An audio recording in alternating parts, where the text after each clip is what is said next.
نعرہ تکبیر، نعرہ رسالت، نعرہ حیدری، نعرہ تحقیق، نعرہ غوثیہ، علماء اہل سنت۔ ماشاءاللہ ہمارے مہمان خصوصی بسم اللہ۔ اب میں بلا تاخیر حضرت علامہ مولانا فتح محمد علوی سیالوی صاحب کو دعوت دیتا ہوں، اور آپ لوگ محبت اور عقیدت کے ساتھ میرے نعرے کا جواب بھی دیں اور ان کا استقبال کریں۔ نعرہ تکبیر، نعرہ رسالت، نعرہ تحقیق، نعرہ حیدری، نعرہ غوثیہ۔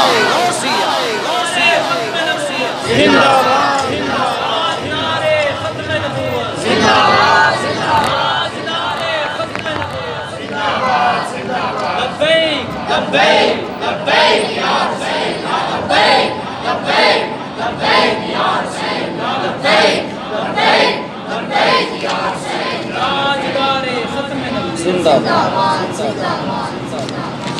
نحمدہ ونصلی ونسلم علی رسولہ الکریم وعلی آلہ وصحبہ اجمعین، اما بعد، اعوذ باللہ من الشیطان الرجیم، بسم اللہ الرحمن الرحیم۔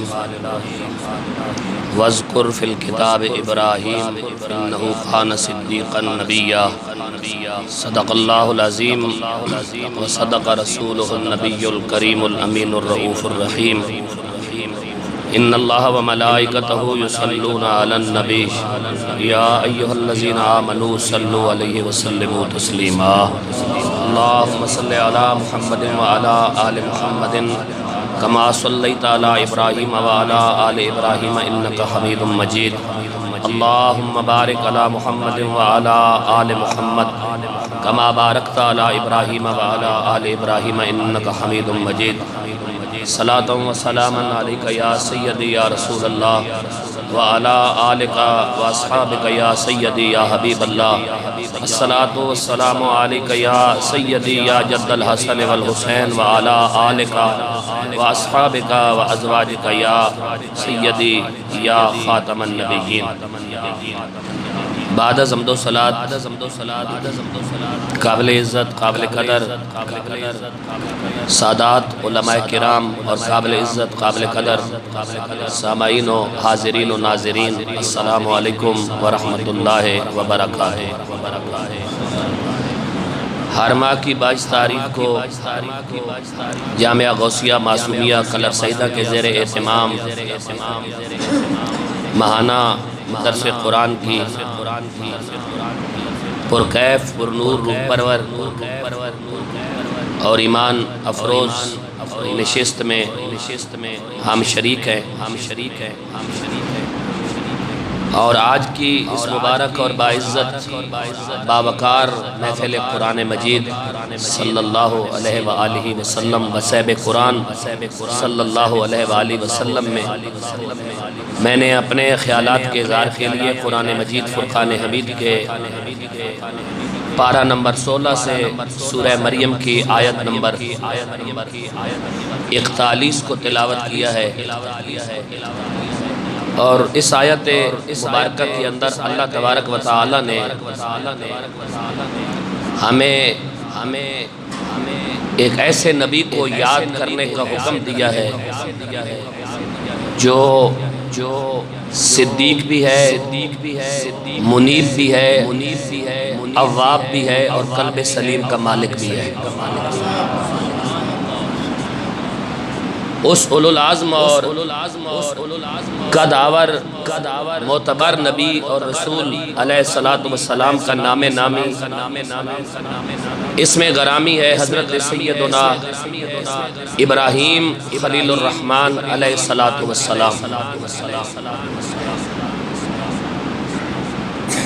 ایک بات ذہن نشین کر لیں کہ قرآن مجید کے اندر سب سے زیادہ جس نبی کے اوصاف حمیدہ اللہ تبارک و تعالی نے بیان فرمائے ہیں وہ حضرت ابراہیم علیہ السلام کی ذات ہے۔ اگرچہ کثرت کے ساتھ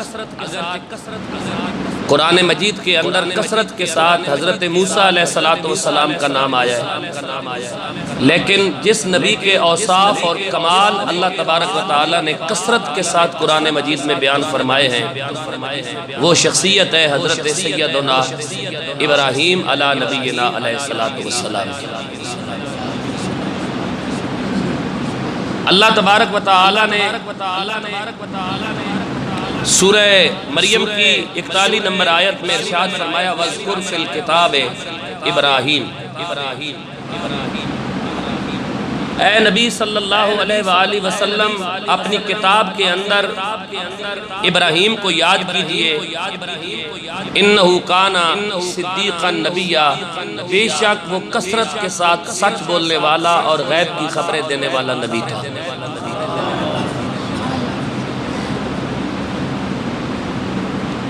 ایسی قرآن مجید کے اندر اور بھی بہت ساری آیات موجود ہیں۔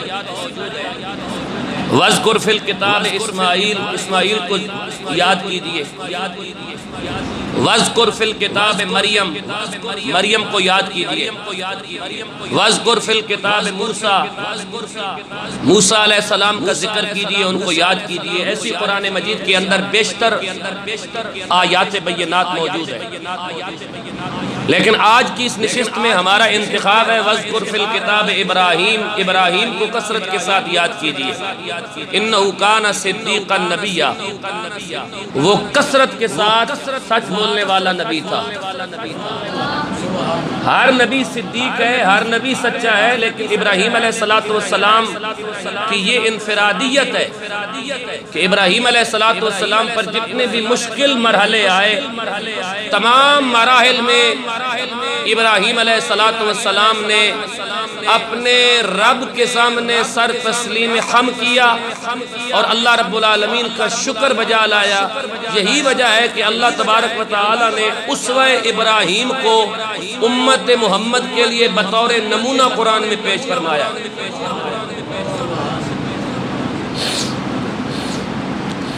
قرآن مجید فرقان حمید کی سورہ انبیاء جو قرآن کی 17ویں پارے کی صورت ہے اور اس کی آیت نمبر 51 ہے، وَلَقَدْ آتَيْنَا إِبْرَاهِيمَ رُشْدَهُ مِن قَبْلُ وَكُنَّا بِهِ عَالِمِينَ۔ اللہ تبارک و تعالی نے فرمایا کہ ہم نے ابراہیم نبی کو اپنی بارگاہ سے رشد عطا فرمایا تھا۔ اب یہ رشد کیا ہوتا ہے؟ رشد وہ ہوتا ہے، میں اس کو آسان لفظوں میں آپ کے گوش گزار کر دوں، مرشد، سنا ہے نا مرشد، اللہ نے فرمایا کہ ہم نے ابراہیم کو رشد عطا فرمایا۔ وہ مرشد بھی تھا اور رشید بھی تھا۔ آسان لفظوں میں اس کا ترجمہ یوں سمجھ لیں کہ مرشد وہ ہوتا ہے جو تن پرور بھی ہو اور من پرور بھی ہو، وہ مرشد ہوتا ہے۔ جو مریدوں کے پیسوں پر اپنے کاروبار سیٹ کر لے اور مرید 5 مرلے کا پلاٹ بھی نہ بنا سکے، وہ مرشد نہیں ہوتا۔ یہ واضح نشین کر لیں، مرشد وہ ہوتا ہے جو تن پرور بھی ہو اور من پرور بھی ہو، اور آسان کر دوں، مرشد وہ ہوتا ہے جو انسان کی باطنی صلاحیتوں کو بھی زندہ رکھے اور انسان کی ظاہری صلاحیتوں کو بھی زندہ رکھے۔ اور آسان کر دوں، مرشد وہ ہوتا ہے جو انسان کے باطن میں بھی شمع روشن کرے اور انسان کے ظاہری اعضاء کو بھی خدا کے حکم کے تابع کرے، اسے مرشد کہتے ہیں۔ اور اللہ نے یہاں یہ لفظ جناب ابراہیم کے لیے سورۃ انبیاء میں استعمال فرمایا کہ مرشد وہ ہوتا ہے جو تن پرور بھی ہو اور من پرور بھی ہو، جو جسم کو بھی پالے، جو روح کو بھی پالے، وہ مرشد ہوتا ہے۔ اور نبی کریم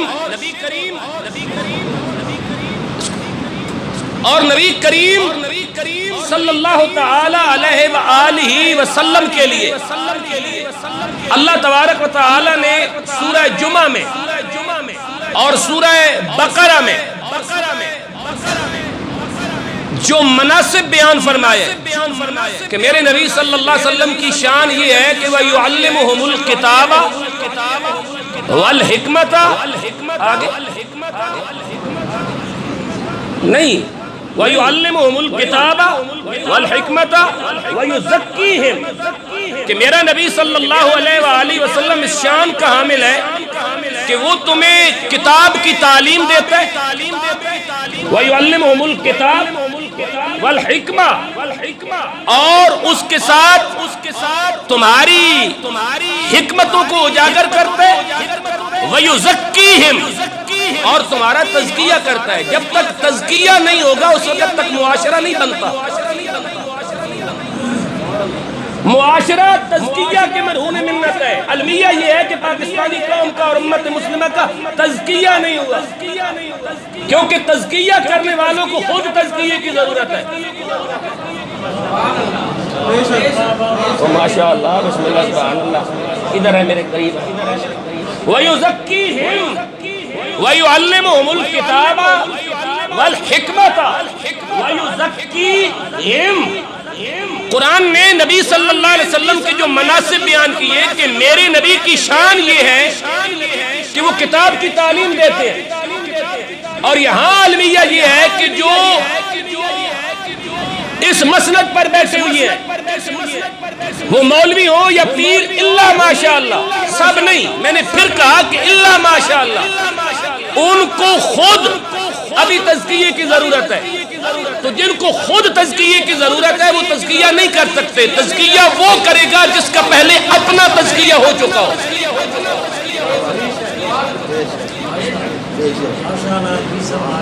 وَيُعَلِّمُهُمُ الْكِتَابَ وَالْحِكْمَةَ وَيُزَكِّيهِمْ. نبی کے منصب کا وارث تو تب کہلائے گا نا کہ تزکیہ کرے گا. اور تزکیہ کیا ہے؟ تزکیہ صرف ایسی گاڑیوں اور ایسی کمروں میں بیٹھ کے تزکیہ نہیں ہوتا. صرف یورپ اور امریکہ کے ویزوں سے تزکیے نہیں ہوتے. صرف مریدوں کی کٹیا ڈبونے سے تزکیہ نہیں ہوتے.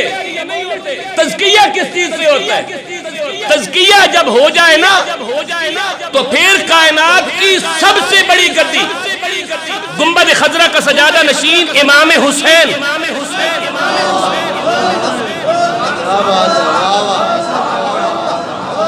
جب غلط قسم کے حکمران ایوان اقتدار کے اندر گھس بیٹھے تو پھر کائنات کی سب سے بڑی گدی کے سجادہ نشین نے وہاں بیٹھ کر مریدوں کو تسبیح پڑھنے کی دعوت نہیں دی. خود بھی کربلا چلے خاندان کو بھی کربلا لے گئے. یہ ہے تزکیہ. آج قوم کو اس تزکیہ کی ضرورت ہے. حضور کی ذات سے بڑا پیر کوئی نہیں, حسین سے بڑا گدی نشین کوئی نہیں. اگر ہے کسی کے پاس کوئی حسین سے بڑا گدی نشین تو لے آؤ, ہمیں بھی دکھاؤ. اگر امام علی مقام ناموس قرآن, ناموس رسالت, ناموس اسلام, ناموس ختم نبوت, حرمت رسول اور حرمت اسلام کے لیے حرمین شریفین کو چھوڑ کر حتیٰ کہ حج جیسی عبادت کو عمرہ میں بدل کے احرام کھول کے جب تزکیہ ہو جائے نا تو پھر یوں ہوتا ہے.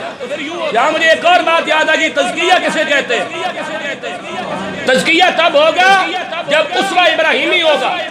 اور اسوہ ابراہیمی یہ ہے کہ یار اگر اس پہ راضی ہے کہ آگ میں جا تو جا, اور یار اس بات پہ راضی ہے کہ 4-5 دن کا بچہ یا 4-5 مہینوں کا بچہ 4-5 دن کا بچہ اور بیوی کو ملک شام سے اٹھا اور شہر بابل میں چھوڑ گیا تو یار اس بات پہ نہ کرے, اسے تزکیہ کہتے ہیں. اور اللہ نے سورہ ممتحنہ میں فرمایا میں اللہ یہ چاہتا ہوں کہ میرے آخری نبی کا ہاتھ امتی ابراہیمی ہو جائے.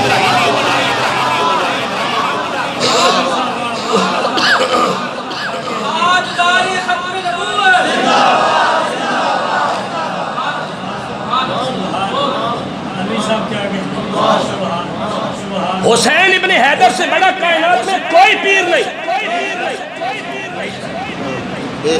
آج اگر تجھے اور مجھے اس بات کا پتہ ہے کہ کعبۃ اللہ کے اندر ایک نماز پڑھنے کا ثواب 1,00,000 کے برابر ہے، تو ہماری اور تمہاری نماز امام حسین کی نمازوں کے مقابلے میں کوئی حیثیت نہیں رکھتی۔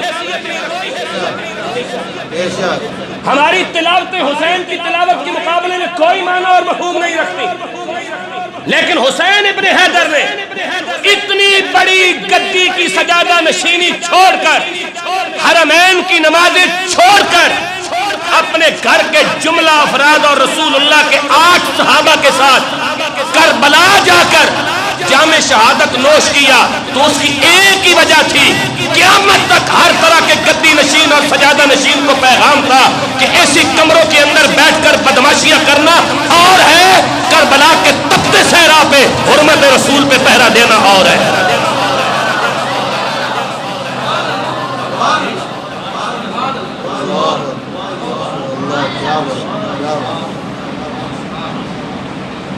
سوال ہے نا، ہے کسی کے پاس تو ہمیں جواب دیجیے۔ پھر کہتے ہیں نوجوان ملے دو رہے ہیں، پھر کہتے ہیں نوجوان ہماری کرامتوں کا مذاق اڑاتے ہیں، پھر کہتے ہیں ہم سے مرزا جیل بھی قابو نہیں آتے۔ جب تمہارے کرتوت ہی اس طرح ہے تو کس طرح قابو آئے گا؟ ادھر ہمارے سامنے بٹھاؤ، قابو آتا ہے یا نہیں آتا؟ خود کو درست اور تندرست کرو۔ حسین ابن حیدر سے بڑا کائنات میں کوئی پیر نہیں۔ جب تزکیہ ہو جائے، مقام حدیبیہ ہے، 1400 صحابہ کے ساتھ رسول اللہ موجود ہے، سورہ فتح ہے، قرآن کا 26واں پارہ ہے۔ اللہ کے رسول اور 1400 صحابہ حالت احرام میں ہیں، قربانی کے جانور ساتھ ہیں۔ مکہ کی زیارت کے لیے اور بیت اللہ کے طواف کے لیے یہ نوری قافلہ خاتم النبیین صلی اللہ علیہ وسلم کی قیادت میں مدینہ سے مکہ آ رہا ہے۔ اہل مکہ کو اطلاع پہنچی تو کہنے لگے کہ ہم محمد اور محمد کے صحابہ کو مکہ میں داخل نہیں ہونے دے۔ اللہ کے رسول صلی اللہ علیہ وسلم نے عثمان ابن عفان کو اپنا نمائندہ بنا کر مکہ بھیجا کہ تو ایک کاروباری اور ایک تاجر شخصیت ہے، اور اہل مکہ کے نزدیک کاروباری معاملات میں تیری بڑی عزت اور تیرا وقار ہے، ان سے معاملات طے کر کہ ہم محض عمرے کے لیے آ رہے ہیں، ہمارا مقصد لڑائی نہیں ہے، ہم عمرہ کریں گے اور واپس چلے جائیں گے۔ حضرت عثمان اللہ کے رسول کا پیغام لے کر مکہ روانہ ہوئے، جا کر اہل مکہ سے مذاکرات کیے۔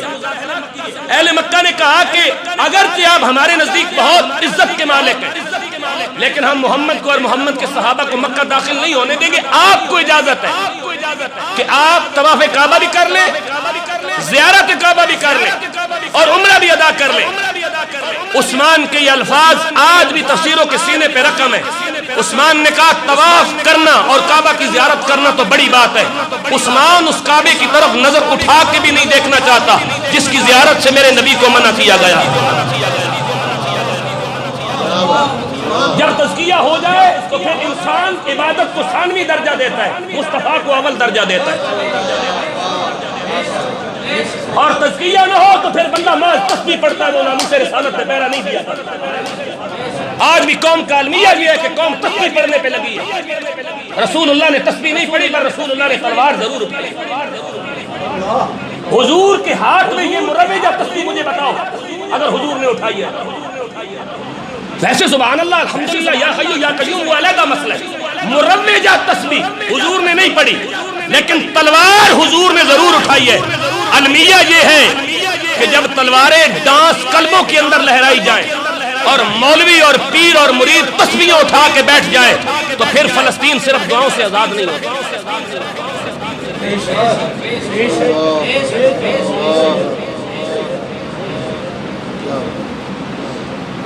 پھر فلسطین صرف دعاؤں سے آزاد نہیں ہوتی۔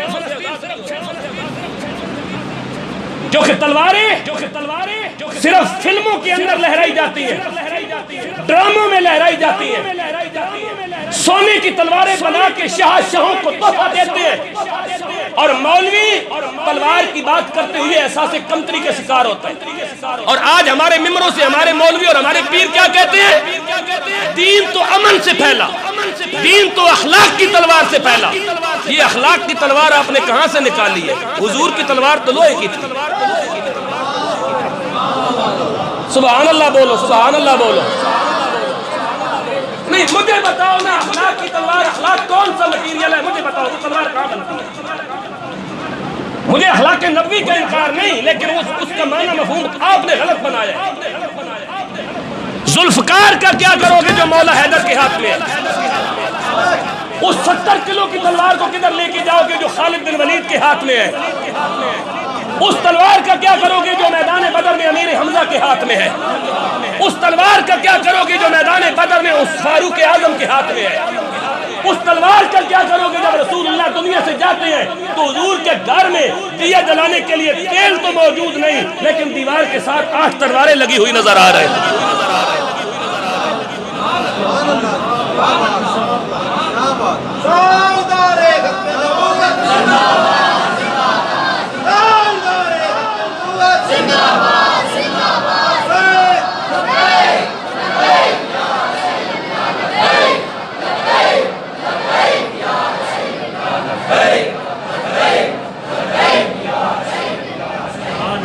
اسرائیلی وزیر دفاع کہتا ہے، اسرائیلی وزیر دفاع،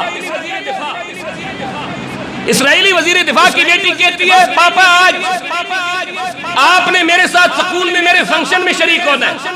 تو وہ کہتا ہے بیٹی فنکشن میرے بغیر بھی ہو جائے گا، میں قوم کے لیے ایک ضروری کام جا رہا ہوں، میں قوم کے لیے ایک ضروری کام جا رہا ہوں. وہ کہتی ہے وہ ضروری کام کون سا ہے؟ کہا میں نے آج امریکہ کے ساتھ ایک معاہدہ سائن کرنا ہے اپنی دفاع کو مضبوط کرنے کے لیے اسلحے کے متعلق. تو اس سے پوچھا گیا کہ تو نے یہ دفاع مضبوط کرنے کے لیے اسلحے کا اصول کہاں سے لیا؟ کہا مسلمانوں کے نبی کے آخری وقت سے، کہ گھر کے اندر دیا جلانے کے لیے تیل تو موجود نہیں تھا لیکن دیوار کے ساتھ 8 تلواریں لگی ہوئی تھی.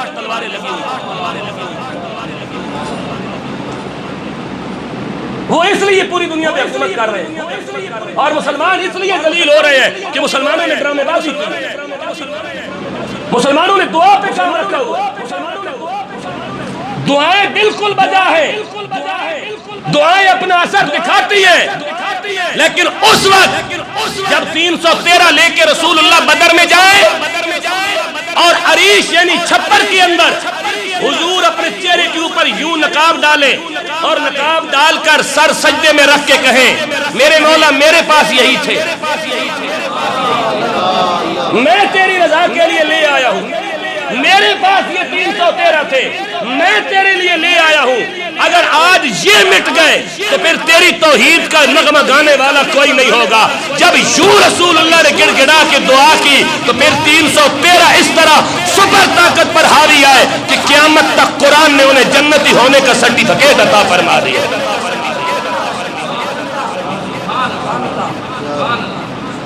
آج قوم کو اس جذبے کی ضرورت ہے. اسلام اخلاق کا درس دیتا ہے، دین تو اخلاق کا درس دیتا ہے، دین تو اخلاق کی تلوار سے پہلا ہے. مجھے دکھاؤ اخلاق کی تلوار رسول اللہ کی کدھر ہے؟ مولا علی کے ہاتھ میں تو ذوالفقار نظر آتی ہے. جب ذوالفقار لے کر تبوک میں مولا علی اترے تو میرے نبی نے کیا فرمایا؟ کل کفر کے مقابلے میں کل اسلام جا رہا ہے.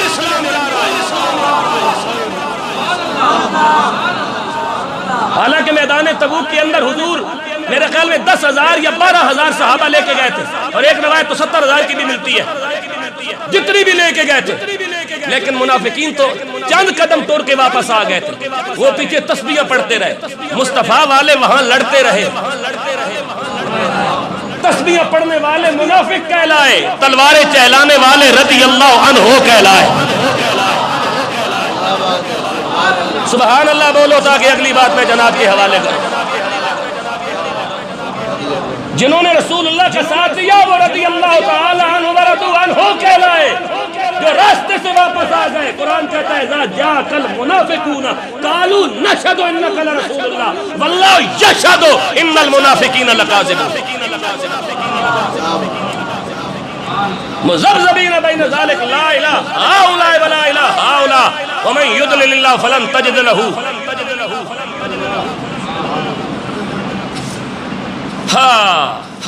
اللہ نے فرمایا ہم نے ابراہیم کو انسانیت کا امام بنایا.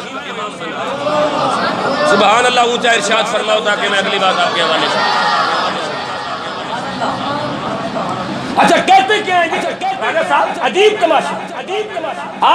آج ہمارے مذہبی رہنما، ہمارے مولوی، ہمارے پیر، ہمارے سجادہ نشین، ہمارے گدی نشین اے سی گاڑیوں سے نکل کے اے سی کمرے میں، اے سی کمرے سے نکل کے اے سی ہوٹل میں، اے سی ہوٹل سے نکل کے اے سی ڈرائنگ روم میں، اے سی ڈرائنگ روم سے نکل کے اے سی گاڑی میں، اے سی گاڑی سے نکل کے اے سی جہاز میں بیٹھ جاتے ہیں. اور پھر ہمیں کیا سبق دیتے ہیں؟ حالات نہیں ٹھیک دی. مریدوں کی جیبوں سے نذرانے لوٹتے وقت حالات کیوں نہیں خراب ہوتے؟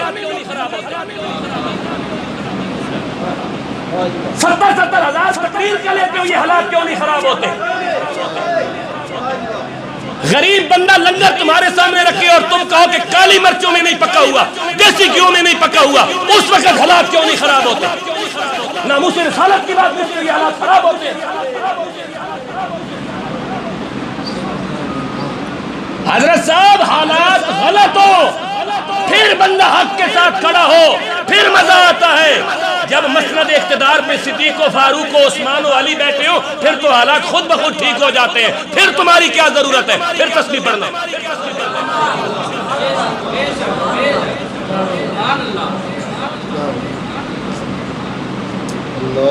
جب تک ابو بکر و عمر و عثمان و علی مسند نشین رہے امت تسبیحاں پڑھتی رہی. جب یزید جیسا فاسق اور ملعون مسند اقتدار پہ بیٹھا تو حسین ابن حیدر نے تسبیح نہیں پڑھی، تلوار اٹھا کے میدان میں اتر آیا. یہ ہے اسلام کی روشن تاریخ کہ جب حکمران غلط ہو تو اس کے خلاف کھڑا ہونا حسینی مشن ہے، اس کے خلاف کھڑا ہونا ابراہیمی مشن ہے. آئیے قرآن مجید کی ایک اور آیت سے ہم استدلال کرتے ہیں. قرآن کی سورہ بقرہ آیت نمبر 130 پارہ نمبر 1 اللہ رب العالمین نے فرمایا بسم اللہ الرحمن الرحیم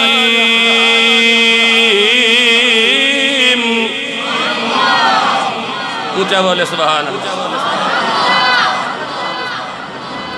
بسم اللہ الرحمن الرحیم ومن يرغب عن ملت ابراہیم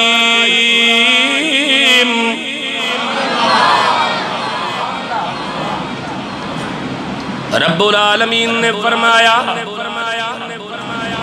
میرے محبوب کا وہ امتی جس کے کردار کے اندر ابراہیمی کردار نظر نہ آئے الا من صفیہ نفسا ڈنگری ہے الا من صفیہ نفسا ڈنگری ہے جیڑا ابراہیمی نہیں ڈنگری ہے. رب العالمین ابراہیم کا کون سا کردار تو ہمیں دکھانا چاہتا ہے؟ فرمایا میرا ابراہیم اس وقت تک کھانا نہیں کھاتا جس وقت تک اس کے دسترخوان پہ غریب نہ بیٹھے ہو. بولتے جاؤ سبحان اللہ، بولتے جاؤ.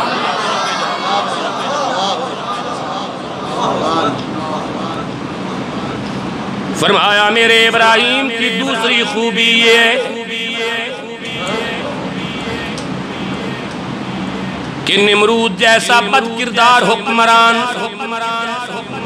جب الوہیت کا دعویٰ کر بیٹھا تو میرے ابراہیم نے وہاں جا کر دربار کے اندر اس کی غلامی نہیں کی بلکہ میرے ابراہیم نے اسے وہاں جا کے مخاطب کیا اگر تو الوہیت کا دعوے دار ہے تو میرا پروردگار مشرق سے سورج نکالتا ہے مغرب میں غروب کرتا ہے، اگر تو خدا ہے تو مغرب سے نکال مشرق میں غروب کر کے دکھا.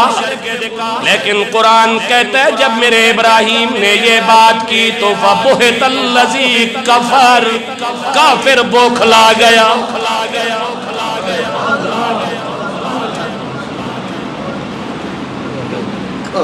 کافر کافر موکلا گیا مینوں دسو اج دے دور دا پیر یہ گل کر لے سی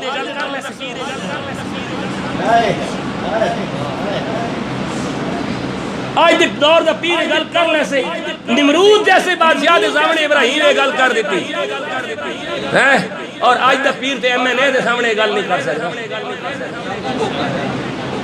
کیونکہ جدو مال کھاتے ہو تو پھر زبانہ تو سچ نہیں نکلنا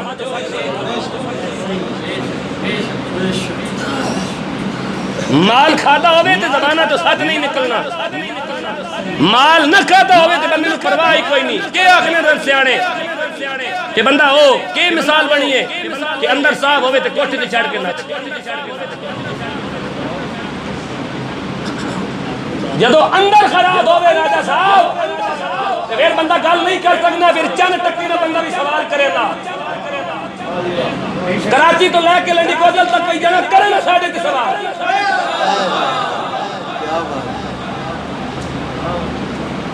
کیونکہ مال نہیں کھاتا چندے نہیں کھاتے اس تو بعد بھی نہیں کھانے زکاتہ نہیں کھاتی فطرانے نہیں لائے صدقے نہیں کھاتے عشر نہیں کھاتے مال نہیں کھاتے قربانی دیا کھلا نہیں کھا دیا کوئی جنا کراچی تو لے کے لنڈی کوتل تک ساڑھے سے کرے نہ سوال مال نہیں کھاتا کسی کو مسجد واسطے چندہ نہیں منگا فرمایا بسم اللہ الرحمن الرحیم وَمَنْ يَرْغَبُ عَنْ مِلَّةِ إِبْرَاهِيمَ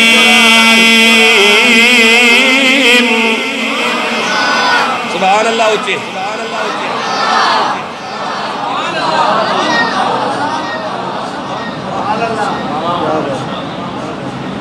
بولو ابراہیم تو بڑا پیر کوئی نہیں حسین تو بڑا پیر کوئی نہیں فرمایا فَبُهِتَ الَّذِي كَفَرَ جب میرے ابراہیم نے یہ دلیل اس کے سامنے رکھی تو بوکھلا گیا اب میرے ابراہیم کا دوسرا کردار بھی دیکھیے میرے ابراہیم نے شاہ وقت سے سوال کیا میرا پروردگار وہ ہے جو زندہ بھی کرتا ہے موت بھی دیتا ہے اگر تو خدا ہونے کا دعوے دار ہے تو زندہ کر کے دکھا مار کے دکھا پھر میں نے ابراہیم کو آزمایا میں نے ابراہیم سے کہا ابراہیم یہ اپنا ننھا بچہ اور اپنی بیوی کو وہاں چھوڑ دیا جو بے آب و گیا وادی ہے ملک شام سے میرا خلیل چلا اور صفا مروہ کے درمیان جہاں آج زمزم کا چشمہ موجود ہے وہاں اپنی بیوی اور بچے کو چھوڑا میں نے حکم دیا پیچھے مڑ کے نہیں دیکھنا میرے ابراہیم نے پیچھے مڑ کے بھی نہیں دیکھا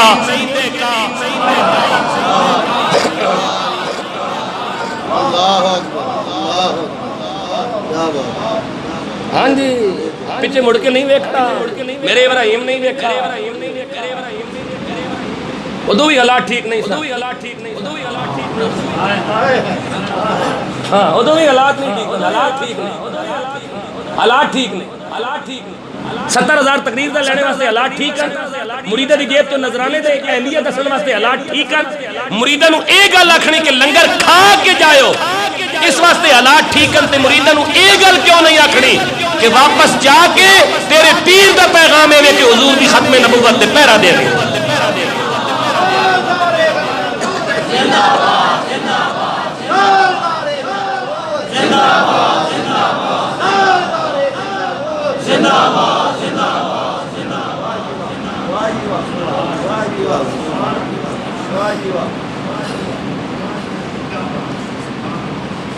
حضور نال وفا کرنی کسی مولوی نال وفا نہ کرنی کہ حضور دا وفادار ہوئے کسی پیر نال وفادار تا کرنی اس پیر دیا جتیاں سر تے رکھو جڑا رسول اللہ دا وفادار ہے اس مولوی دیا جتیاں سر تے رکھو جڑا رسول اللہ دا وفادار ہے تے جڑا رسول اللہ دا وفادار نہیں جڑا حکمرانہ دا پالشی تے مارشی ہے اس مولوی نو بھی جتیاں مارو اس پیر نو بھی جتیاں مارو جڑا رسول اللہ دا وفادار ہے وہ جتیاں آنکھاں تے رکھو میں نہیں رکھاں پیر صاحب سن پچھلے دن مثال فرما گئے صاحب زیادہ حافظ سعید احمد صاحب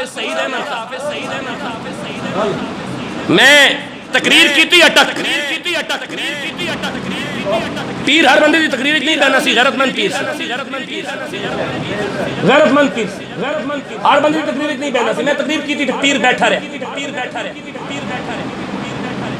نظرہ جھکا کے جدو تقریر کر چکا نا میں تے محفل چو باہر آیا تے میں نو ڈائریکٹ نہیں ایک اور دوست نو پیر گل آتی میں نو نہیں پتا یہ جاکت کتھوں پڑھیا کی پڑھیا کتنا پڑھیا بس میں ایک ہی گل ویکھی کہ غیرت والی گل کی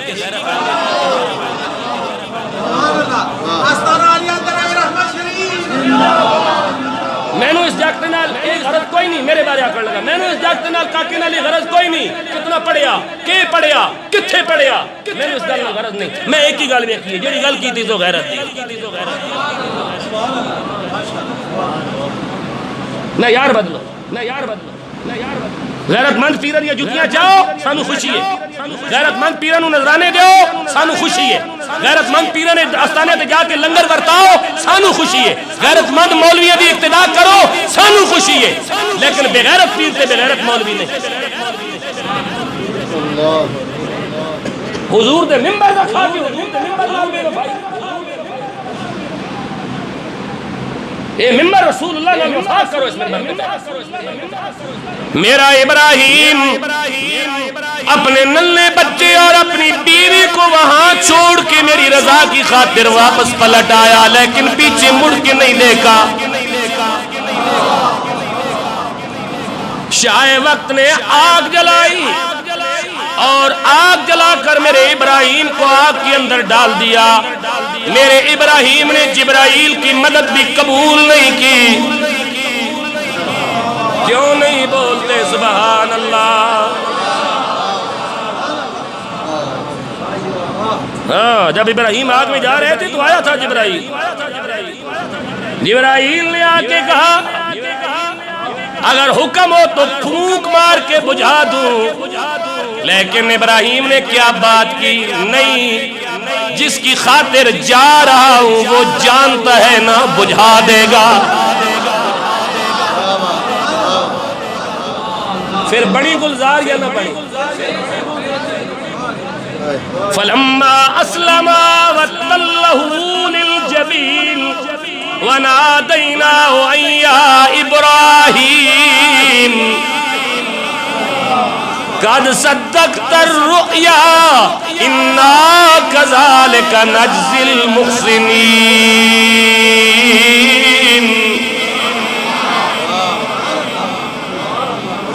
پھر ہم نے ابراہیم سے کہا اب یہ 13 سال کا خوب رو جوان اسے میری رضا کے لیے منا میں لے جا کے ذبح کر دیجئے قرآن کہتا ہے فلما اسلما وتلہ للجبین میرے ابراہیم نے دیر نہیں لگائی چھری گردن پہ چلا دی قرآن کہتا ہے جب ابراہیم نے گردن پہ چھری چلائے تو ہم نے آواز دے کے کہا وَنَادَيْنَاهُ أَن يَا إِبْرَاهِيمُ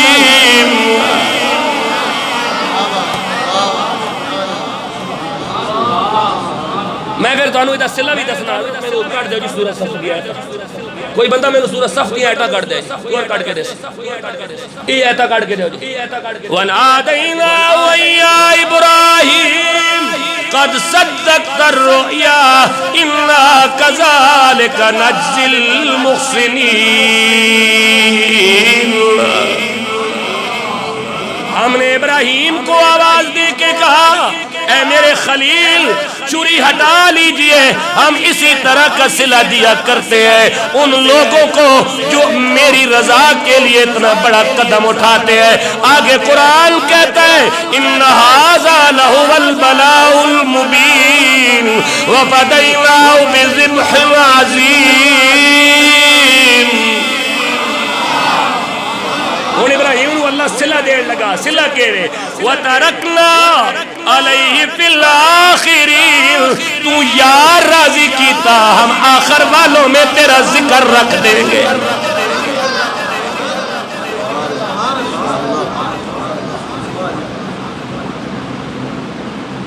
حجی بھی ابراہیم تو بغیر نماز مکمل، قربانی ابراہیم تو بغیر مکمل، طواف کعبہ ابراہیم تو بغیر مکمل، صفا مروہ ابراہیم تو بغیر مکمل، عرفات منات مزدلفہ ابراہیم تو بغیر مکمل، رمی جمرات ابراہیم تو بغیر مکمل، درود ابراہیمی تو بغیر نماز مکمل۔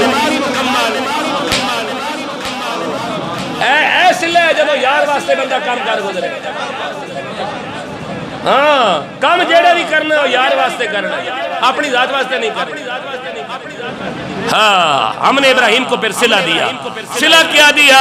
ادھر ابراہیم نے اپنا بیٹا ہماری راہ پر قربان کیا، ادھر ہم نے صلہ دیا وَبَشَّرْنَاهُ بِإِسْحَاقَ نَبِيًّا مِّنَ الصَّالِحِينَ۔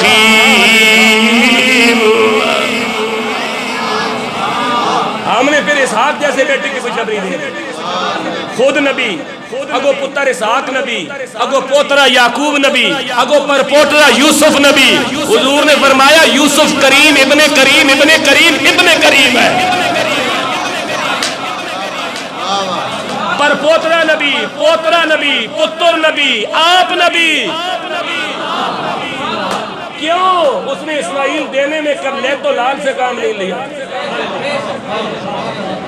یا اللہ ہون فرمایا ہون میں چاہنا کہ میرے آخری نبی دا ہر امتی ابراہیمی ہو، اور ای ابراہیمی کردار جس نبھایا نا اسا حسین ابن علی آ۔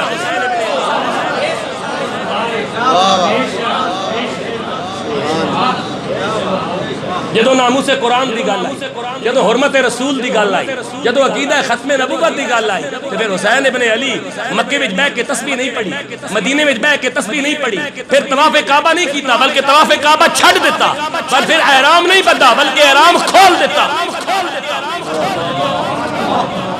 یہ تو حسین ابن علی نے ابراہیمی کردار دسنا پیا۔ جدو دین دی گل آ جاوے پھر کدے فرض نماز بھی ہوئے تے چھوڑ دے، پہلے رسول اللہ دی عزت تے پہرا دے کے آ۔ میں دلیل دے دینا، میں دلیل دے دینا، سمجھنا آوے تو میں دلیل دے دینا۔ اے مسیحی جماعت کھلوتی، خدا نہ کرے خدا نہ کرے اسی کفتہ دی نماز تے پڑھنے پائیں، یہ فرض نماز ہے، کہ بار بازار خدا نہ کرے آگ لگ جائے تو شریعت دا حکم کی نماز پڑھنی یا نماز بند کے آگ بجھانی؟ جڑا اسلام عام بندے دا سامان نہیں سڑن دینا تو انہوں نہیں جلن دینا۔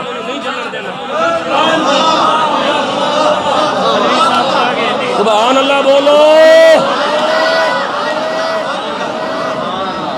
جیڑا بندہ بلا تفریق کے مذہب، کسی نہ مذہب کیڑا، کسی نہ مسلک کیڑا، کسی نہ عقیدہ کیڑا، تیرے میرے واسطے حکم ہے کہ نماز بھل آگ بجھا، ادا سامان بھی بچا، اس بندے نو بھی بچا جیڑا اسلام لوگاں دے عقیدے اور مذہب نو ویکھ کے نہیں انسانیت نو ویکھ کے اتنی حفاظت کا درس دینا، دس وہ مصطفیٰ کی عزت کا کتنا درس دیتا ہوگا۔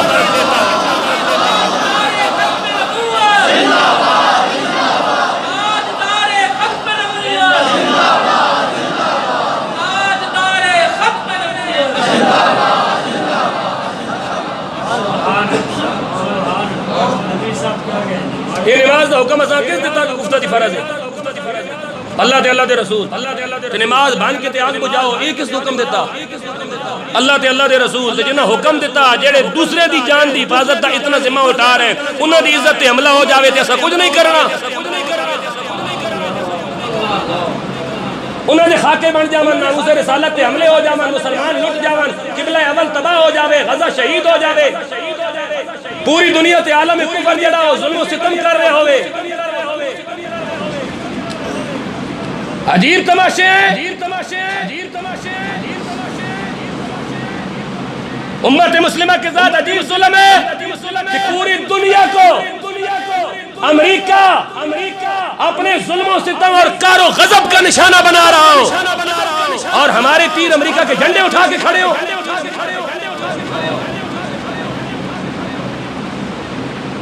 کون سی پیری، کون سی پیری، کون سی پیری، کون سی مریدی، کون سی مریدی، کون سی مریدی، کون سی مریدی، اور کیا ہوتی ہے امریکہ کی غلامی، اور کیا ہوتی ہے اسرائیل اور یہود و نصارہ کی غلامی، اور کیا ہوتی ہے انگریزوں کی دلالی، اور کیا ہوتی ہے کفر کی چاپلوسی، اور کیا ہوتی ہے ناموس رسالت کے ساتھ بے وفائی، کہ رمضان کا مہینہ ہو اور امریکی سفیر کے سامنے تم طالب علموں سے جھنڈے اٹھا کے کھڑے ہو، اور جھنڈا بھی امریکہ کا اٹھایا ہوا۔ چاہیے تو یہ تھا کہ تم فلسطین کے جھنڈے اٹھاتے۔ بولو میرے خیال ہے میرے سامنے جتنے بندے بیٹھے ہیں تو سارے نے پیر جڑے نو غیرت والے پیر ہیں، بے غیرت پیر دا مرید نہ بولے، باقی سارے بولو۔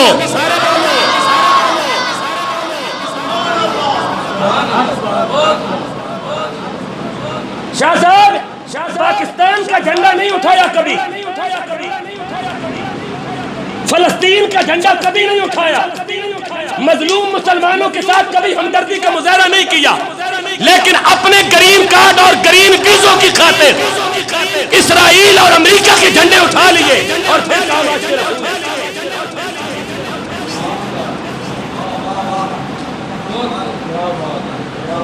بڑھ گئی ایسی آج جہاں رسول اللہ کی عزت محفوظ نہ، جہاں امت مسلمہ کی عزت محفوظ نہ۔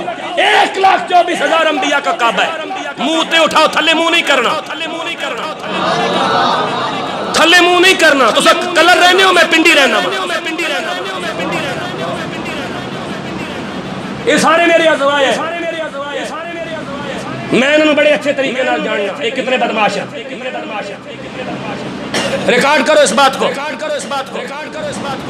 رمضان کے مہینے میں پوری امت مسلمہ کا قاتل، کشمیر کا قاتل، افغانستان کا قاتل، فلسطین کا قاتل، چیچنیا کا قاتل، برما کا قاتل، انسانیت کا قاتل، مسلمانوں کا قاتل، مسلمانوں کے خون کو گندے پانی سے کم تر سمجھنے والا عالمی بدماش اور عالمی شیطان، اس کا سفیر ایک آستانے پہ جاتا ہے اور وہاں کے تیر مدرسے کے طالب علموں سے جھنڈے اٹھوا کے اس کا استقبال کرواتے ہیں۔ مر کیوں نہیں گئے؟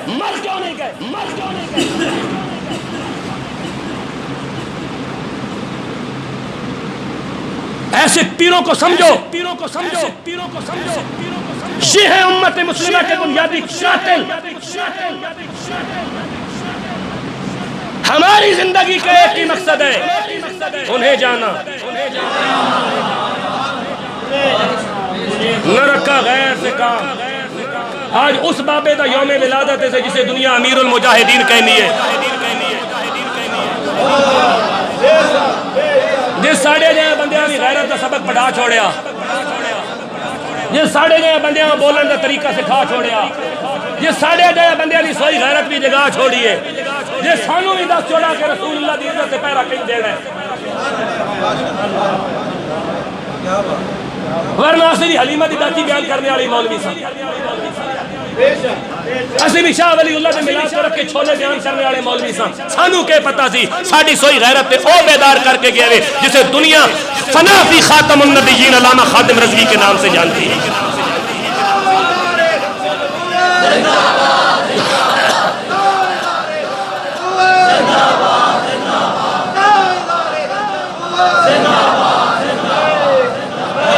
زور نہ لڑ لو،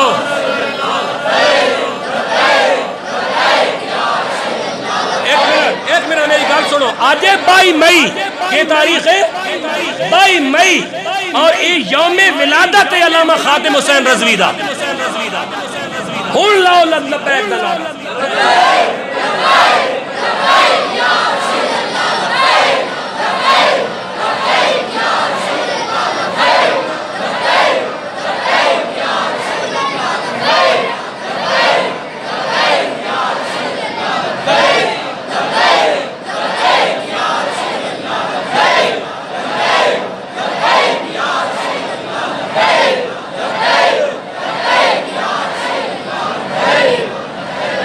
اس بندے دے لفظ سونے دے پانی نہ لکھن دے قابل ہیں حامد شاہ صاحب، راجہ اعظم صاحب، کہ اللہ سینے میں ایک دل رکھا، دو دل نہیں رکھے کہ ایک سیاسی ہوئے تو ایک مذہبی ہوئے، دل ایک رکھیا سیاسی ہوئے یا مذہبی ہوئے مصطفیٰ واسطے۔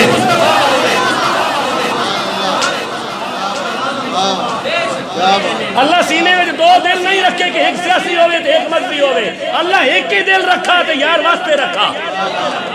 ہاں جے گل دین دی ہوئے تے تامی مصطفیٰ واسطے ہوئے، جے گل سیاست دی ہوئے تامی مصطفیٰ واسطے ہوئے۔